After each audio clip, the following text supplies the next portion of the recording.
네, 이번 영상에서는 앞에 영상에 이어서 이제 최대 오도 추정, MLE, Maximum Likelihood Estimation에 대해서 다뤄보도록 하겠습니다. 먼저 이 영상은 제가 공부한 것을 정리하기 위한 용도의 영상입니다. 이전 영상에서는 이제 likelihood에 대해서 한번 배워봤었는데요. 가능도에 대해 배웠었고, 이 가능도를 이용해서 이제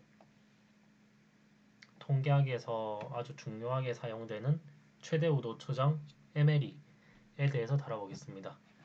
먼저 MLE는 랜덤 베리어블의 파라미터를 추정하는 에스티메이트하는 방법 중 하나인데 오직 주어진 관측값 또는 데이터를 토대로 파라미터를 에스티메이션합니다.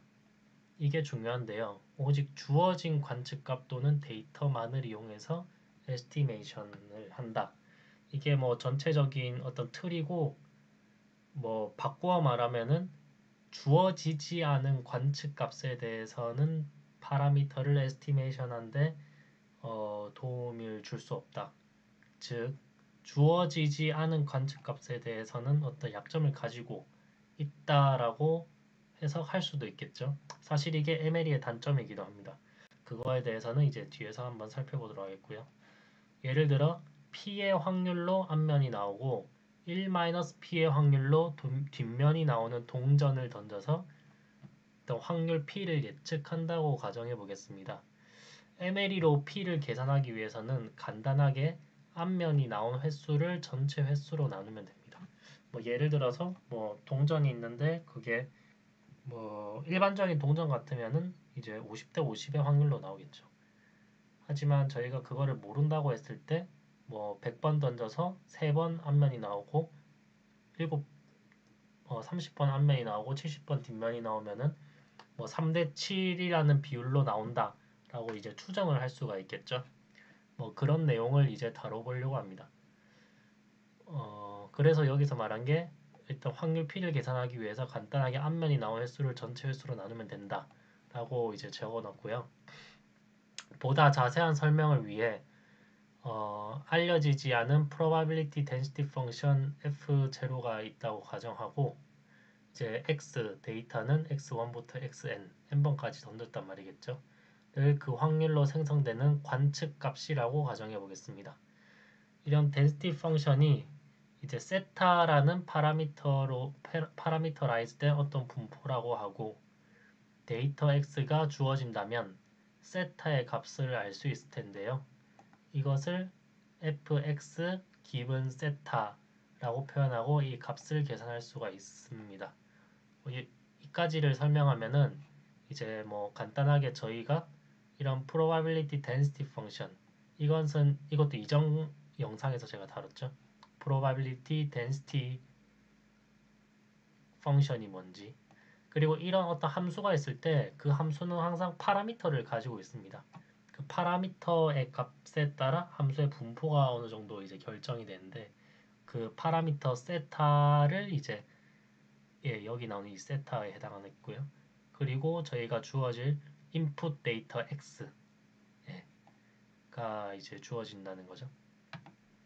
그래서 이 함수의 어떤 이 조건부가 들어간 이 함수를 해석을 하면은 이미 어떤 함수가 있고 그 함수 안에 세타라는 파라미터가 주어져 있는 상태입니다.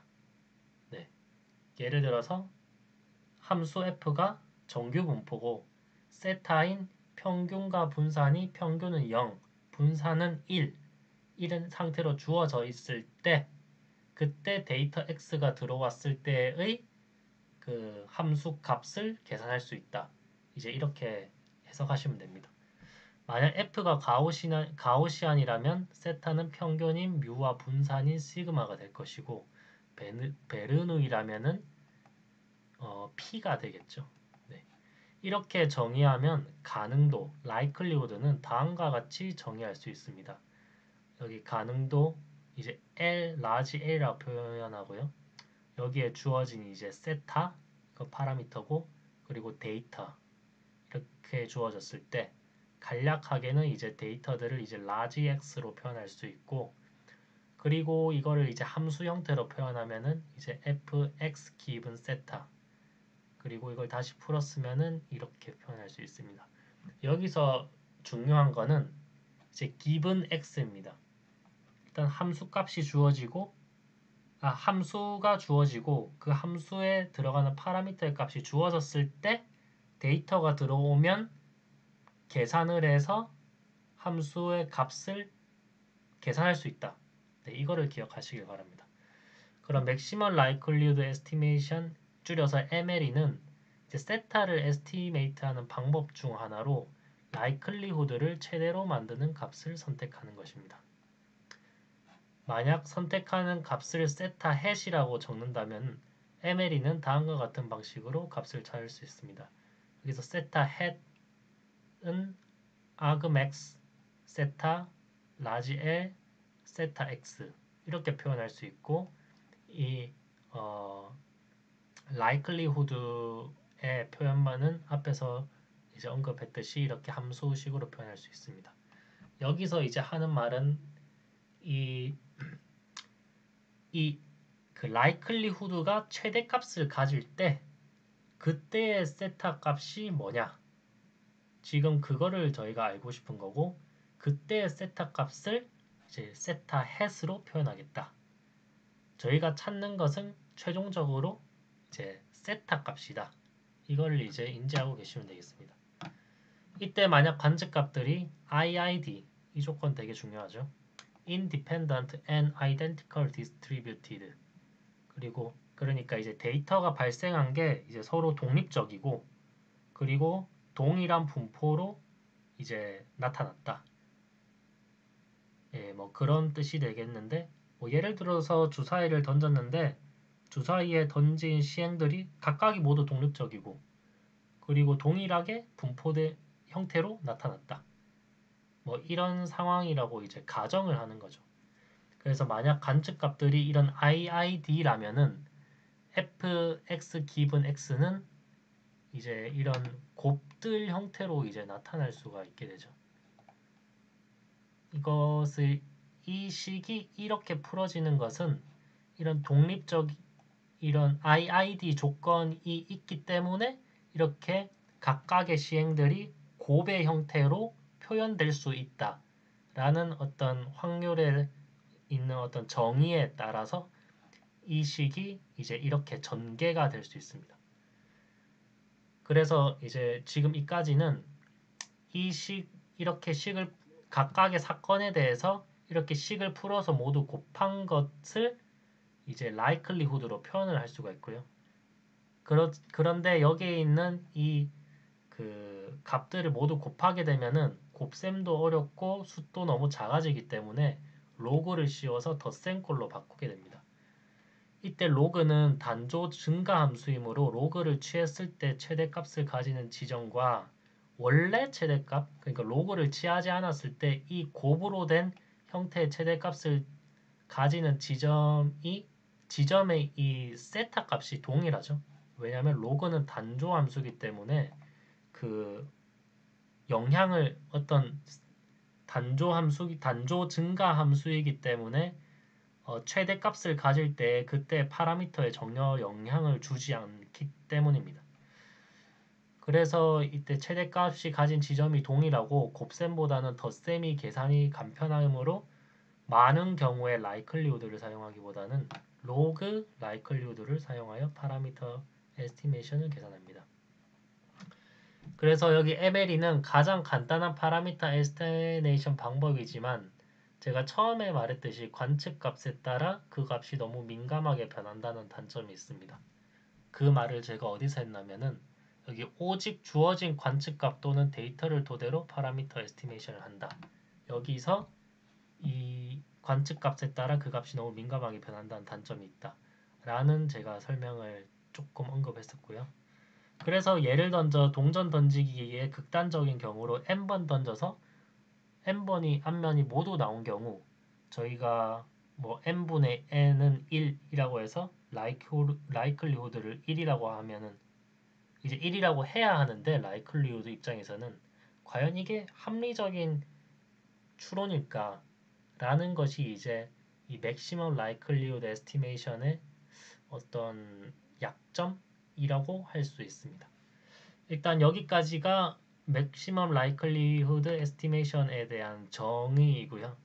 다시 한번 말하면은 이런 어떤 함수 f가 주어져 있고 그 f에 함수에서 사용되는 파라미터가 있는데 그 파라미터 세터가 정해져 있습니다. 주어져 있다고 가정하죠. 그때 어떤 데이터 값이 들어오면은 바로 데이터와 그 함수식 그리고 함수식에 있는 파라미터를 이용해서 바로 함수 값을 계산할 수 있는데 그게 likelihood가 되고 그러면은 이 likelihood가 최대가 되는 어떤 지점에 최대가 되는 파라미터가 있을 겁니다. 그러면은 그 파라미터를 찾는 것이 저희의 목적이 되겠습니다. 그러면 이렇게 이제 정의는 설명을 드렸는데 한번 에메리의 예시에 대해서 한번 두 가지 경우를 한번 따져보겠습니다. 일단 첫 번째는 모양이 일그러진 동전의 예를 한번 드릴 거고요. 두 번째는 키를 측정하는 예를 한번 드려볼 예정입니다. 일단 어떤 동전의 모양이 많이 일그러져 있으면 앞이 나올 확률은 0.5라고 말할 수가 없고 실제로 던져봐야 그 확률을 알 수가 있습니다. 실제로 1000번을 던져봤는데 앞이 400번, 뒤가 600번이 나왔다면 동전을 던져서 앞이 나올 확률 P가 대략 얼마 정도로 봐야 할까요? 뭐 대부분이 0.4 정도라고 생각할 것인데 이것은 그 P가 0.4라고 이제 생각할 것인데 사실 이게 에메리값과 일치합니다. 다시 정리하면은 동전을 1000번 던져 앞이 400번 나올 가능성을 최대로 하는 P는 0.4라는 뜻이고 이제 이걸 수식을 이용하여 증명을 한번 해보겠습니다. 먼저 동전을 던지는 시행은 이제 그 앞뒤 두 가지 경우가 있는 베르누이 분포를 따를 것이고요. 이 앞면이 나올 확률을 P라고 이제 임의의 미지수로 둔다면 이 P는 이제 이렇게 나올 이제 가능도 likelihood는 이제 100C4에 P의 400승 그리고 1-P의 600승 이라는 형태로 저희가 베르누이 분포를 정의할 수 있습니다. 그러면 이 값에서 L이 지금 likelihood인데 이 값이 최대가 되는 maximum likelihood를 저희가 찾는 것이 목적이고 찾아야 되고 그때의 파라미터인 P 이게 어떤 값이냐를 찾는 것이 최종 목적이 되겠죠. 그래서 먼저 L이 최대가 되는 지점을 찾아야 되는데 베르누이 분포는 아시다시피 베르누이 분포나 뭐 어떤 가우시안 분포 이런 게 보면은 최고점이 있습니다. 그 최고점에서 변화율은 곡선의 변화율은 이제 0이죠. 이제 평평하게 되어 있는데요. 그 말은 즉슨 미분을 했을 때 값이 0이 나오는 지점이 이제 likelihood가 최대가 되는 지점입니다. 그래서 L이 최대가 되는 지점은 미분값이 0이므로 미분값이 0이 되는 지점의 확률값 P 값을 이제 찾아보겠는데 이거는 당연히 계산하기 좀 어려우니까 컴퓨터의 힘을 빌려보겠습니다. 그래서 울프람 알파를 한번 썼는데요. 다른 걸 쓰셔도 되고 그래서 지금 이렇게 P의 400승, 1-P의 600승을 이제 도함수를 구하면은 이제 P는 5분의 2일 때다. 라고 이제 계산이 이제 나오는데 즉 앞에서 말한 우리가 직감적으로 생각한 이 0.4라는 것이 실제적으로도 가장 가능성이 높다라는 저희 직관과 일치하는 것을 알 수가 있습니다. 두 번째로 이제 키 측정하는 거에 대해서 한번 살펴보겠는데요. 만약에 내가 키를 측정을 하는데 오차가 있는 측정기로 여러 번 쟀다고 가정합시다. 이때 178부터 179, 180, 181, 182가 나왔다고 가정했는데 직관적으로 이것도 180cm가 키라고 이제 생각을 할 텐데요. 이것도 왜 그런지 한번 살펴보겠습니다. 보통 이런 센서 값은 창값을 이제 평균으로 하는 가우시안 분포를 이제 가진다고 이제 가정할 수 있는데요. 그러면 어떤 그러면 어떤 참값이라고 하는 값을 평균으로 보고 그 값을 기준으로 분산만큼 데이터가 퍼져 있을 것입니다. 예를 들어서 180이 뭐 어떤 평균이라는 참값이면은 이 180을 기준으로 어떤 분산만큼 이제 데이터가 쭉 이렇게 퍼져 있겠죠. 네, 뭐 그걸 뜻하는 거고요. 가우시안 분포 기준으로 참값이 뮤이고 분산은 시그마 제곱이므로 측정값이 x일 때 가능도 y는 이런 식을 따르게 됩니다. 네, 이런 식에서 지금 변수는 이 뮤와 시그마 이 두 가지가 있습니다.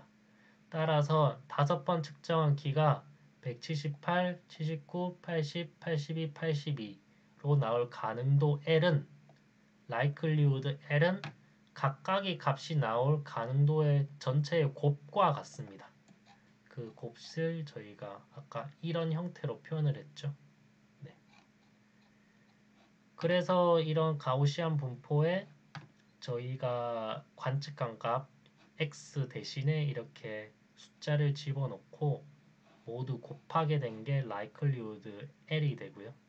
이 L이 최대가 되는 지점은 이제 이 앞에 이 상수 텀은 이제 좀 생략을 하고 이 부분만 지수승에 해당하는 부분만 이렇게 정리를 하면 이렇게 정리를 할 수가 있습니다. 그러면 이 텀이 최대가 된다는 뜻인데요. 이 텀이 최대가 되려면은 이 안에 있는 이 음수 안에 있는 이 텀이 최소가 되어야 됩니다. 그렇죠? 그래서 이 부분이 최소가 되어야 되는 지점은 정리를 해서 살펴볼 수도 있겠지만 직관적으로 이 뮤가 180일 때 이 값이 이제 최소가 되는 것을 알 수 있습니다. 당연히 이 식을 정리해서 미분해서 미분값이 0일 때 뮤를 찾아도 충분히 찾을 수 있습니다. 따라서 뮤는 180일 때 likelihood L이 최대가 되는 MLE를 찾을 수 있습니다. 여기서 정리하면 두 가지 예제를 비교했을 때 평균값이 최대 가능도일 것이라는 우리의 추측이 수학적으로 그 추측 직관과 일치하는 것을 확인할 수가 있었습니다. 일단 여기까지가 MLE에 대한 내용이고요. MLE는 주어진 데이터가 있을 때 그 likelihood를 이란 개념을 이용해서 그 likelihood가 최대가 되는 지점에서의 파라미터 세타를 이제 추정하는 좀 간편한 방법이라고 이제 알려져 있고 사실 되게 이 간편한 방법 때문에 다양하게 많이 쓰이고 있습니다. 하지만 이 MLE의 단점이 아까 처음에 제가 언급한 오직 주어진 관측값 또는 데이터를 토대로만 파라미터 에스티메이션을 하기 때문에 주어지지 않는 관측값에 대해서는 이제 문제가 발생할 수 있다는 점, 그런 단점을 가지고 있습니다. 그리고 그 단점을 개선하기 위해서 이제 MLE의 개선 버전인 MAP, Maximum A Posterior를 이제 좀 배워야 하고요. 이 내용은 다음 영상에서 이어서 가겠습니다.